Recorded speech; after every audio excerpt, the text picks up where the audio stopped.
ఈరోజు కోర్టులో కేసు పని మీద రావడం అయింది ఇక్కడికి. ఈ సందర్భంగా కొన్ని ఇష్యూస్ మీ ముందుకి తేవాల్సింది వచ్చింది. ఒకటి, ఫస్ట్ ఇష్యూస్ మొదటిగా పదే పదే షర్మిల కానీ సునీత కానీ ఎవరి ట్రాప్లోనో పడ్డారు, ఎవరి చేతుల్లోనో తోలుబొమ్మలాటలాగా ఆడబడుతున్నారు అన్నట్లుగా మాట్లాడుతున్నారు. యాక్చువల్గా చూస్తే ఏం జరిగిందంటే, నాన్న చనిపోయాక, నాన్న మర్డర్ అయిపోయినాక నాతో మీరు ఆడుకున్నారు ఒక తోలుబొమ్మలాటలాగా. అప్పట్లో నేను స్టేట్ ఎలక్షన్ కమిషన్కి వెళ్ళినప్పుడు వెసులుబాటు చేయడంలో మీరు చేసింది కానీ, లేక అప్పట్లో హైదరాబాద్లో ప్రెస్ మీట్ పెట్టించింది కానీ, ఆ ప్రెస్ మీట్లో అవినాష్ గురించి మాట్లాడాల్సింది కానీ అన్నీ మీరు చెప్పినట్లు చేయాల్సింది వచ్చింది కదా. అప్పట్లో మిమ్మల్ని అంత గుడ్డిగా నమ్మినాను.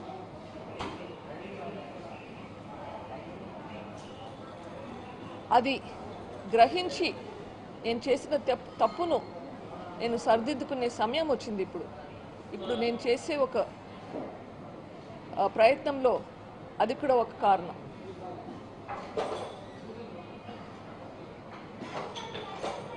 ఇప్పుడు మొన్న రవిమామ ఎమ్మెల్యే గారు, కమలాపురం ఎమ్మెల్యే గారు కూడా ఇదే మాట అంటున్నారు, నేను వాళ్ళ ట్రాప్లో పడ్డానంట. ట్రాప్లో పడింది ఎవరు? నేను పడ్డాను, ప్రజలు కూడా పడ్డారు ట్రాప్లో.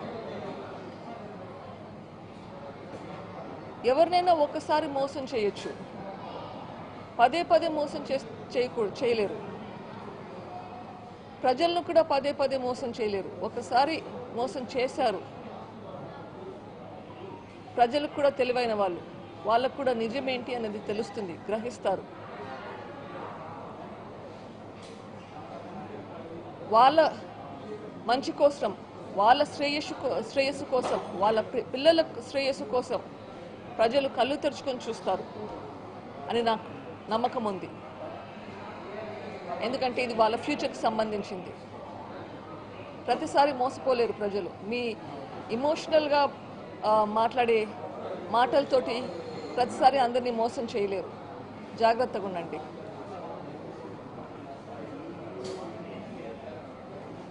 హైదరాబాద్లో కానీ కడపలో కానీ నేను కొన్ని పాయింట్స్ రేస్ చేశాను. అన్నగా నాకు ఆన్సర్ చెప్పకపోయినా పర్వాలేదు, కానీ చీఫ్ మినిస్టర్గా మీకు దానికి రెస్పాన్స్ ఇవ్వాల్సిన బాధ్యత ఉంది. మళ్ళీ గుర్తు చేస్తున్నాను కొన్ని ఇష్యూస్. దేవుడికి తెలుసు, కడపలో ప్రజలందరికీ తెలుసు ఎవరు చంపారు అని చెప్పారు. ఇప్పుడు కడపలో ప్రజలంటే మీరు కూడా ఒకరు కదా, పోనీ మీరు కడపకు సంబంధించింది కాదనుకున్నారా? సో కడపలో ప్రజలకు తెలిసిందంటే కదా మీకు కూడా తెలిసినట్లే కదా ఎవరు చంపారు అని. అట్లా ఎవరు చంపించారు అని కూడా తెలిసిండాలి కదా. మరి అది ఎందుకు బయట పెట్టడం లేదు? ఇది చెప్పాల్సిన బాధ్యత మీకుంది చీఫ్ మినిస్టర్గా. అవినాష్ని కాపాడుతున్నాడు అని చెప్తున్నాను. ఎందుకు కాపాడుతున్నారు ఇది చెప్పాలి. ఈ ప్రశ్నకు జవాబు రావాలి. అవినాష్ గురించి ఇన్ఫర్మేషన్ బయటకు వస్తే ఇంకా వేరే ఏమేమి వస్తాయని భయపడుతున్నారా? అంత భయం ఎందుకు మీకు? ప్రజలు అర్థం చేసుకోవాలి ఎందుకు భయపడుతున్నాడు.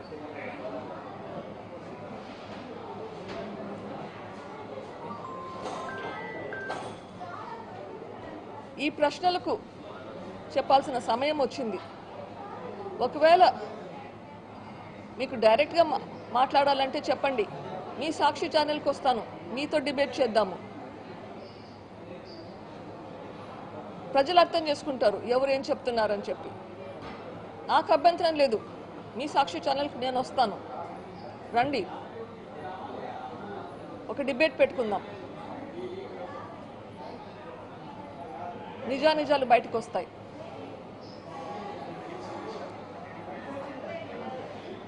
ఇంకొకటి ముఖ్యంగా ఈరోజు ఇడుపులపాయలో షర్మిల గారు పోటీ చేయబోతున్నారని అనౌన్స్ చేయడానికి ప్లాన్ చేస్తున్నారు. I congratulate her. మా నాన్నగారు తను ఎంపీ పోటీ చేయడానికి అని చెప్పి శ్రాయశక్తులా ప్రయత్నించారు. ఆ ప్రయత్నంలోనే హత్య చేయబడ్డాడు.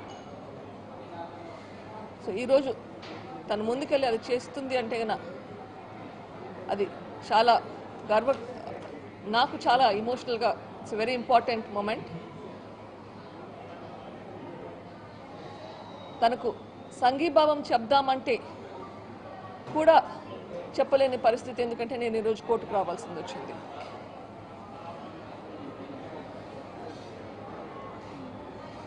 పెద్దన్న వైఎస్ రాజశేఖర రెడ్డి గారు చనిపోయినాక మీరు జైలుకు పోయినప్పుడు 2012 సంవత్సరంలో బై ఎలక్షన్స్లో 18 ఎమ్మెల్యేలు ఒక ఎంపీ పోటీ చేస్తే మీరు లేనప్పుడు తను క్యాంపెయిన్ చేసి తను కష్టపడి ఆ ఎలక్షన్లో 15 మంది ఎమ్మెల్యేలను ఒక ఎంపీని గెలిపించేలా కృషి చేసింది. అప్పట్లో మేకపాటి గారు సుబ్రహ్మరెడ్డి గారి మీద 2 లక్షలకు పైగా ఓట్లతో గెలిచారు. అది ఎలా మర్చిపోయారు? తర్వాత మీరు జైల్లో ఉండగా మరో ప్రజా ప్రస్థానమని ఎండనక వాననక నెలలు తరబడి ఇంట్లో లేకుండా పిల్లల్ని ఇంట్లో వదిలిపెట్టేసి మీ పార్టీని నిలబెట్టింది. కానీ అంత కష్టపడి నిలబెట్టినాక మీరు జైలు నుంచి బయటకు వచ్చాక తను ఇంకా పవర్ఫుల్ అవుతుందని భయపడి మీరు తనని పక్కన పెట్టారు. అన్న కోరిక మీదుగా తను గమ్మునుండిపోయింది.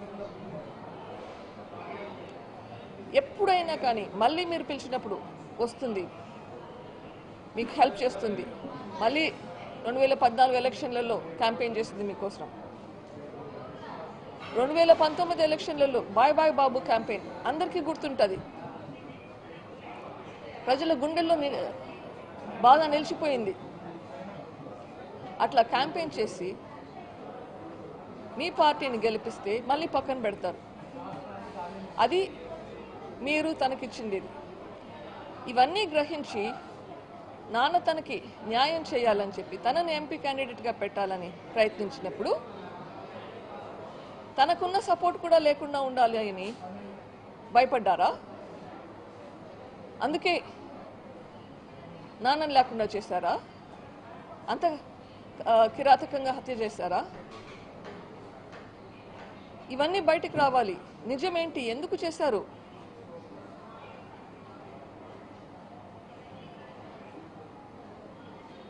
అగైన్ ఈరోజు షర్మిల గారికి నా సంఘీభావం చెప్తూ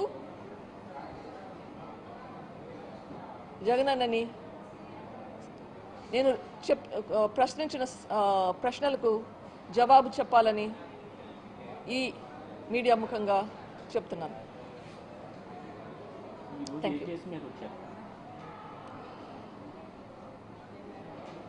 పులివెందుల్లో ఒక కేసు పెట్టారండి. 2 సంవత్సరాల క్రితం ఒక ప్రైవేట్ కంప్లైంట్ పెట్టారు. సిబిఐ ఆఫీసర్ రామ్ సింగ్, నేను, మై హస్బెండ్ రాజశేఖర్ గారు కలిసి విట్నెసెస్ని ఇన్ఫ్లుయెన్స్ చేస్తూ వాళ్ళకి తప్పుడు సాక్ష్యం ఇవ్వమని చెప్తున్నామంట. అది 2 సంవత్సరాల తర్వాత ఇప్పుడు ఎఫ్ఐఆర్ పెట్టి తెచ్చారు. సో ఆ కేసుకి ఎఫ్ఐఆర్ క్వాష్ చేయడానికి కేసు. సో దాని గురించి వచ్చింది. వివేక సినిమా విషయంలో కోర్టుకు వెళ్ళారు, కస్టడీ కోర్టుకు. ఆ సినిమాలో ఉన్నది మీరు వాస్తవం అని భావిస్తున్నారా? ఎందుకు దాని మీద ఇన్ని ఎలిగేషన్లు వస్తాయి? అది సినిమా అనాలో డాక్యుమెంటరీ అనాలో ఏమనాలో నాకు తెలియదు. అది ఎవరు చేశారో ఎప్పుడు చేశారో కూడా అసలు ఎవరు చేసినా కానీ చాలా ధైర్యంగా చేస్తారు. దాంట్లో పర్సనల్ ఇష్యూస్ కొంచెం స్లైట్ డిఫరెన్సెస్ ఉండొచ్చు రియాలిటీకి. కానీ ఆ సినిమా చూస్తే లాస్ట్ హాఫ్ అన్ అవర్ చూస్తే చూడడానికి నాకే భయం వేసింది. భయపడ్డా, కళ్ళు మూసుకున్నాను, చూడలేకపోయాను. కానీ యాక్చువల్గా అయితే గన రియాలిటీని తలుచుకుంటే ఆ సినిమా చాలా లైట్గా తీశారు. రియాలిటీ ఇంకా చాలా ఘోరంగా ఉంది.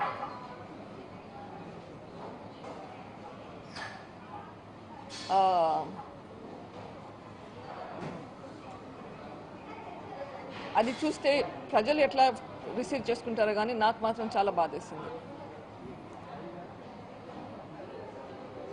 వివేక మండలి తర్వాత వైసీపీ అధికారంలోకి వచ్చింది. వివేక మండలి తర్వాత పార్టీ అధికారంలోకి వచ్చింది వైసీపీ. అప్పటి నుంచి ఏం మాట్లాడలేదు. ఇప్పుడు ఎలక్షన్ వస్తున్నప్పుడు తిరిగి సీఎం మీ అన్నగారు ఈ సభలో కూడా వివేక మండలి గురించి ప్రస్తావిస్తున్నారు. నేను అదే అడుగుతున్నాను, ఎందుకు 5 సంవత్సరాలు మర్చిపోయి ఇప్పుడు మళ్ళీ మాట్లాడుతున్నారు? మా అన్నగారు దీని గురించి అసలు మాట్లాడలేదు. ఒక అసెంబ్లీలో ఒకసారి అవినాష్ను ప్రొటెక్ట్ చేసేదానికి తప్పనిచ్చి మాట్లాడలేదు. ఆయనను ప్రొటెక్ట్ చేయడానికి మళ్ళీ కర్నూలులో ఎట్లా పోలీస్ మెషినరీని వాడుకున్నాడో తెలుసు. ఇప్పుడు మళ్ళీ మాట్లాడుతున్నాడంటే అప్పుడు హత్య చేశాక రాజకీయాలకు వాడుకున్నాడు. ఇప్పుడు మళ్ళీ ఎలక్షన్లు వచ్చాయి, మళ్ళీ రాజకీయాలకు వాడుకుంటున్నాడు. అందుకే చెప్తున్నాను, ఈ హత్య రాజకీయాలు ఉండకూడదు. హత్య రాజకీయాలకు మనం చాలా దూరంగా ఉండాలి. మన రాష్ట్రం బాగుపడాలి. మన రాష్ట్రంలో ఇండస్ట్రీస్ డెవలప్మెంట్ అనేది జరగాలి. అది జరగాలి అంటే మనము క్లీన్ హార్ట్తో రావాలి. మన హృదయం మనం శుద్ధి చేసుకొని రావాలి. ఇక్కడ మన గవర్నమెంట్ ఈరోజు ఏపీ గవర్నమెంట్ రక్తంలో మునిగి ఉంది. దీని నుంచి బయటికి వస్తే కానీ మనకు ప్రోగ్రెస్ అనేది ఉండదు. షర్మిల గారికి మీరు మద్దతుగా ఏమైనా ప్రచారం చేస్తారా? మీరేమైనా రాజకీయమైన ఉద్దేశాలు ఏమైనా పోటీ చేసి? నేను ఎప్పుడు పాలిటీషియన్ కాదండి. ఇప్పుడు ఎందుకు బయటకు వచ్చాను? ఇప్పుడు జరుగుతుండేది తప్పు కాబట్టి బయటకు వచ్చాను. ఇన్ని రోజులు కూడా 5 సంవత్సరాలు కూడా పోరాడుతున్నాను. కానీ ఈరోజు బయటికి రాకుంటే మళ్ళీ ఈ గవర్నమెంట్ వస్తే ఇదే విధంగా ఇంకో 5 సంవత్సరాలు వస్తే పర్సనల్గా నాకు మంచిది కాదు, మన రాష్ట్రానికి కూడా మంచిది కాదు. So that is my goal. Yes, నాన్నగారికి ఆశ ఉండేది షర్మిలాని ఎంపీ చేయాలని చెప్పి. That is a fact. Thank you. Government వచ్చిన తర్వాత కోర్టులో కేసు వేశారు, ఒక 4-5 ఏళ్ళు మీరు కూడా ఫైట్ చేశారు. ఈ సమయంలో దీని గురించి మీరు ఎప్పుడైనా ఆయన్ని కలవటానికి ప్రయత్నించారా? అసలు కేసు ఏం జరుగుతుంది ఇట్లాంటి అడగటానికి ప్రయత్నించారా? ఆయన మీతో మాట్లాడారా ఇటీవల కానీ గతంలో? సిబిఐ కి పిటిషన్ వేయకముందు చాలా ప్రయత్నించారు, చాలాసార్లు ప్రయత్నించారు. 1-2 సార్లు మాట్లాడడం కూడా జరిగింది. అప్పుడు కూడా నాకు హెల్ప్ చేయలేదు. ఆ తర్వాత కూడా మళ్ళీ ప్రయత్నించాను మాట్లాడడానికి, కానీ అపాయింట్మెంట్ ఇవ్వలేదు. తర్వాత దీని గురించి కాకుండా ఇన్ఫ్యాక్ట్ నాన్న మొదటి వర్ధంతప్పుడు కూడా రమ్మని చెప్పడానికి వచ్చి కలుస్తానంటే అవసరం లేదు అని చెప్పారు. సో ఆ తర్వాత మళ్ళీ ఆ సందర్భం రాలేదు, మాట్లాడలేదు. నా ఉద్యమం నాదైపోయింది. మేడం, వివేకం సినిమా బయోపిక్ అని వాళ్ళు పేరు పెట్టారు. బయోపిక్ అంటే యాజ్ ఇట్ ఈస్గా తీసేది. అందులో ఉన్నవన్నీ వాస్తవాలని చెప్పి నమ్ముతున్నారా మీరు?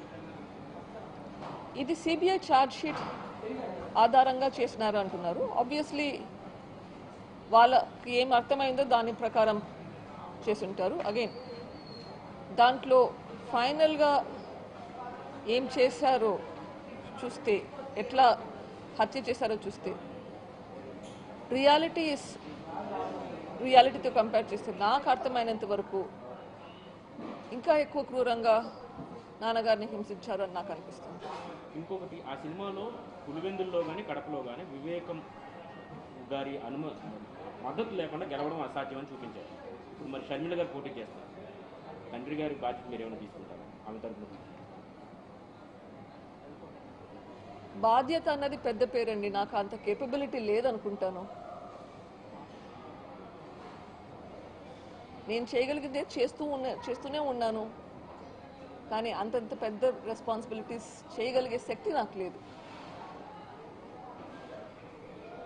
ఓటర్లు ఏమన్నా కోరుతారు? షర్మిల గారు పోటీ చేస్తున్నారు కదా. షర్మిల నా చెల్లెలు. షర్మిల గోల్, నా గోల్ చూస్తే both are goals are the same. మా పోరాటం రిజల్ట్ ఇప్పటికైతే సేమ్ ఉంది. దీనికంటే నా పోరాటం ఇంకా ఎక్కువ ఉంది.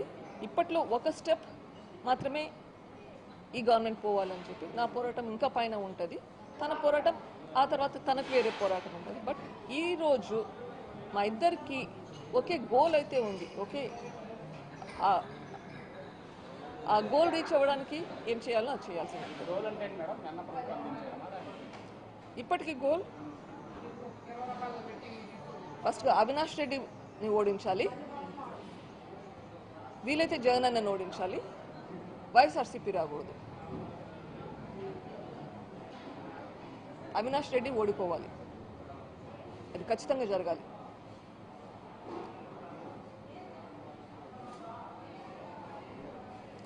ఒకసారి అక్యూజ్డ్ అయి కన్విక్షన్ వస్తే రూల్ ప్రకారం 6 సంవత్సరాలు కంటెస్ట్ చేయలేరు ఎలక్షన్స్లో. ఇక్కడ ట్రయల్కే రాకుండా డిలే చేసుకుంటూ పోతుంటే అక్యూజ్డ్కి కన్విక్షన్ వస్తుంది. ఎప్పుడు వస్తుంది? ఆ కన్విక్షన్ వచ్చాక కంటెస్ట్ చేయలేని పరిస్థితి. సో ఇది సిస్టమ్స్తో ఆడుకున్నట్లు కాదా? అక్యూజ్డ్ అని తెలుసు, కన్విక్షన్ రాదు, కానీ పోటీ చేయగలుగుతాడు. రైట్? సో మనం సిస్టమ్స్ అన్నీ డిలే చేసుకుంటూ పోతే, ట్రయల్స్ డిలే అవుతూ ఉంటే మళ్ళీ గెలుచుకుంటూనే పోవాలనా? అది తప్పు. న్యాయపరంగా కూడా తప్పే కదా. చట్టసభలో ఉండకూడదు. ఎగ్జాక్ట్లీ, నేరస్తులు ఉండకూడదు. తప్పించుకుంటూ పోతూ ఉంటే అట్లే ఇంకోసారి గెలుస్తారు, ఇంకోసారి ఎలక్షన్లో గెలుస్తారు. సిస్టమ్స్ని వాడుకుంటుంటారు వాళ్ళ ప్రయోజనాల కోసం వాళ్ళే. Thank you.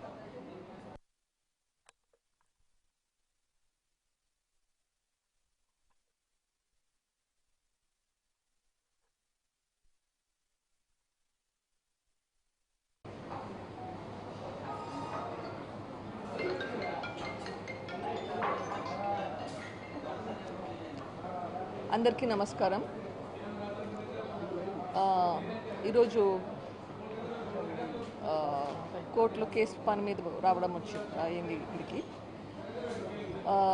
ఈ సందర్భంగా కొన్ని ఇష్యూస్ మీ ముందుకి తేవాల్సింది వచ్చింది.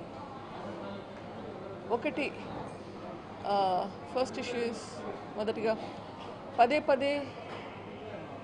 షర్మిల కానీ సునీత కానీ ఎవరి ట్రాప్లోనో పడ్డారు, ఎవరి చేతుల్లోనో తోలుబొమ్మలాటలాగా ఆడబడుతున్నారు అన్నట్లుగా మాట్లాడుతున్నారు. యాక్చువల్గా చూస్తే ఏం జరిగిందంటే, నాన్న చనిపోయాక, నాన్న మర్డర్ అయిపోయినాక నాతో మీరు ఆడుకున్నారు ఒక తోలుబొమ్మలాటలాగా. అప్పట్లో నేను స్టేట్ ఎలక్షన్ కమిషన్కి వెళ్ళినప్పుడు వెసులుబాటు చేయడంలో మీరు చేసింది కానీ, లేక అప్పట్లో హైదరాబాద్లో ప్రెస్ మీట్ పెట్టించింది కానీ, ఆ ప్రెస్ మీట్లో అవినాష్ గురించి మాట్లాడాల్సింది కానీ, అన్నీ మీరు చెప్పినట్లు చేయాల్సింది వచ్చింది కదా. అప్పట్లో మిమ్మల్ని అంత గుడ్డిగా నమ్మినాను.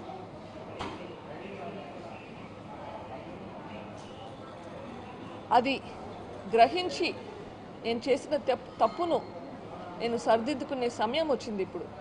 ఇప్పుడు నేను చేసే ఒక ప్రయత్నంలో అది కూడా ఒక కారణం.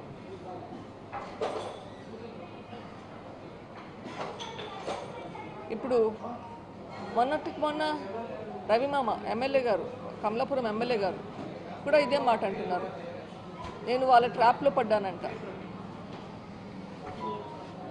ట్రాప్లో పడింది ఎవరు?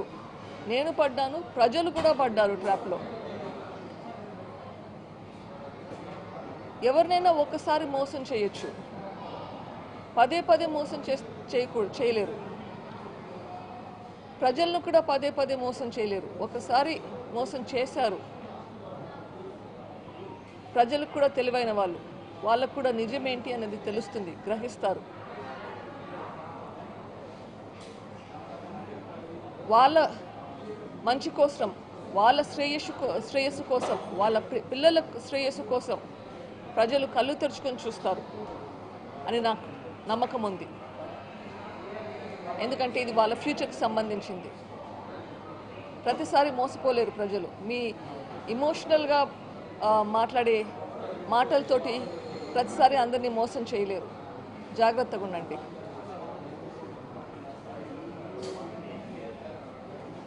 హైదరాబాద్లో కానీ కడపలో కానీ నేను కొన్ని పాయింట్స్ రేస్ చేశాను. అన్నగా నాకు ఆన్సర్ చెప్పకపోయినా పర్వాలేదు, కానీ చీఫ్ మినిస్టర్గా మీకు దానికి రెస్పాన్స్ ఇవ్వాల్సిన బాధ్యత ఉంది. మళ్ళీ గుర్తు చేస్తున్నాను కొన్ని ఇష్యూస్. దేవుడికి తెలుసు, కడపలో ప్రజలందరికీ తెలుసు ఎవరు చంపారు అని చెప్పారు. ఇప్పుడు కడపలో ప్రజలంటే మీరు కూడా ఒకరు కదా, పోనీ మీరు కడపకు సంబంధించింది కాదనుకున్నారా? సో కడపలో ప్రజలకు తెలిసిందంటే కన్నా మీకు కూడా తెలిసినట్లే కదా ఎవరు చంపారు అని. అట్లా ఎవరు చంపించారు అని కూడా తెలిసిండాలి కదా. మరి అది ఎందుకు బయట పెట్టడం లేదు? ఇది చెప్పాల్సిన బాధ్యత మీకుంది చీఫ్ మినిస్టర్గా. అవినాష్ని కాపాడుతున్నాడు అని చెప్తున్నాను. ఎందుకు కాపాడుతున్నారు ఇది చెప్పాలి. ఈ ప్రశ్నకు జవాబు రావాలి. అవినాష్ గురించి ఇన్ఫర్మేషన్ బయటకు వస్తే ఇంకా వేరే ఏమేమి వస్తాయని భయపడుతున్నారా? అంత భయం ఎందుకు మీకు? ప్రజలు అర్థం చేసుకోవాలి ఎందుకు భయపడుతున్నాడు.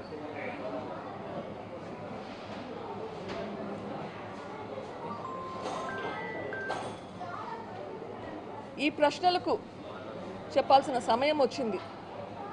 ఒకవేళ మీకు డైరెక్ట్గా మాట్లాడాలంటే చెప్పండి, మీ సాక్షి ఛానల్కి వస్తాను, మీతో డిబేట్ చేద్దాము. ప్రజలు అర్థం చేసుకుంటారు ఎవరు ఏం చెప్తున్నారని చెప్పి. నాకు అభ్యంతరం లేదు, మీ సాక్షి ఛానల్కి నేను వస్తాను, రండి, ఒక డిబేట్ పెట్టుకుందాం. నిజానిజాలు బయటకు వస్తాయి.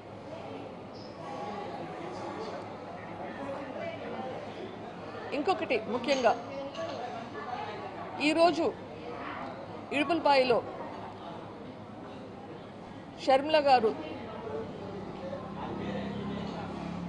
పోటీ చేయబోతున్నారని అనౌన్స్ చేయడానికి ప్లాన్ చేస్తున్నారు. I congratulate her. మా నాన్నగారు తను ఎంపీ పోటీ చేయడానికి అని చెప్పి శ్రాయశక్తులా ప్రయత్నించారు. ఆ ప్రయత్నంలోనే హత్య చేయబడ్డాడు. సో ఈరోజు తను ముందుకెళ్ళి అది చేస్తుంది అంటే కన్నా అది చాలా నాకు చాలా ఇమోషనల్గా it's very important moment.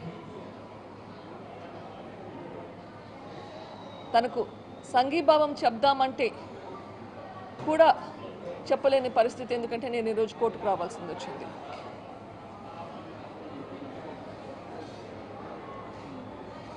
Peddanna YS Rajasekhara Reddy గారు చనిపోయినాక మీరు జైలుకు పోయినప్పుడు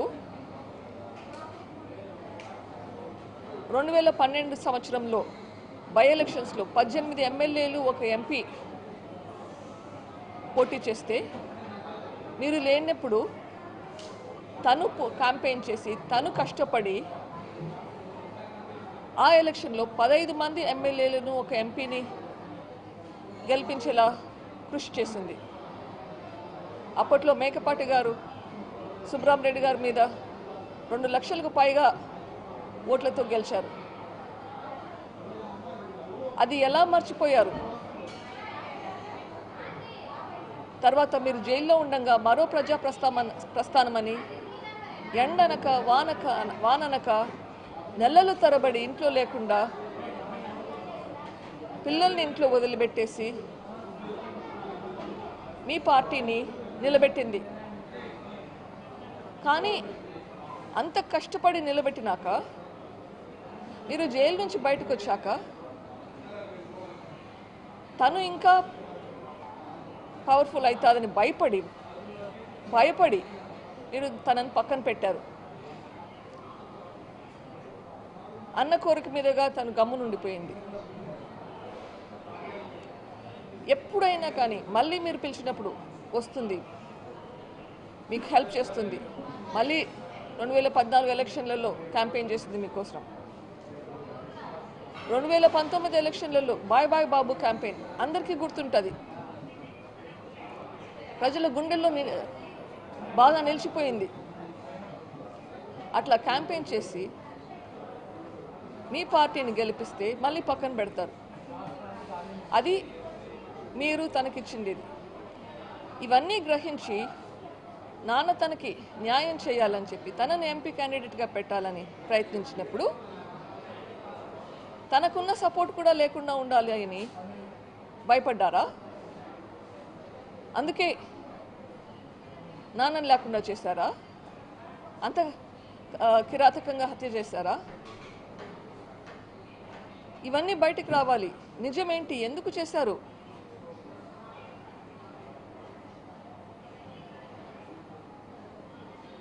అగైన్ ఈరోజు షర్మిల గారికి నా సంఘీభావం చెప్తూ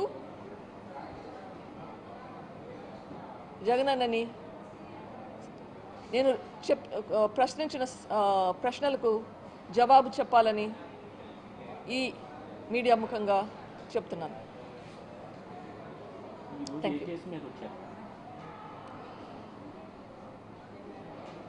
పులివెందుల్లో ఒక కేసు పెట్టారండి.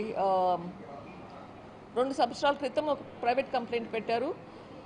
సిబిఐ ఆఫీసర్ రామ్ సింగ్, నేను, మై హస్బెండ్ రాజశేఖర్ గారు కలిసి విట్నెసెస్ని ఇన్ఫ్లుయెన్స్ చేస్తూ వాళ్ళకి తప్పుడు సాక్ష్యం ఇవ్వమని చెప్తున్నామంట. అది 2 సంవత్సరాల తర్వాత ఇప్పుడు ఎఫ్ఐఆర్ పెట్టి తెచ్చారు. సో ఆ కేసుకి ఎఫ్ఐఆర్ క్వాష్ చేయడానికి కేసు, సో దాని గురించి వచ్చింది. వివేక సినిమా విషయంలో కోర్టుకు వెళ్ళారు, దస్తగిరి కోర్టుకు వెళ్ళారు. ఆ సినిమాలో ఉన్నది మీరు వాస్తవం అని భావిస్తున్నారా? ఎందుకు దాని మీద ఇన్ని ఎలిగేషన్? అది సినిమా అనాలో డాక్యుమెంటరీ అనాలో ఏమనాలో నాకు తెలియదు. అది ఎవరు చేశారో ఎప్పుడు చేశారో కూడా అసలు ఎవరు చేసినా కానీ చాలా ధైర్యంగా చేస్తారు. దాంట్లో పర్సనల్ ఇష్యూస్ కొంచెం స్లైట్ డిఫరెన్సెస్ ఉండొచ్చు రియాలిటీకి. కానీ ఆ సినిమా చూస్తే లాస్ట్ హాఫ్ అన్ అవర్ చూస్తే చూడ్డానికి నాకే భయం వేసింది. భయపడ్డా. కళ్ళు మూసుకున్నాను, చూడలేకపోయాను. కానీ యాక్చువల్గా అయితే గన రియాలిటీని తలుచుకుంటే ఆ సినిమా చాలా లైట్గా తీశారు. రియాలిటీ ఇంకా చాలా ఘోరంగా ఉంది.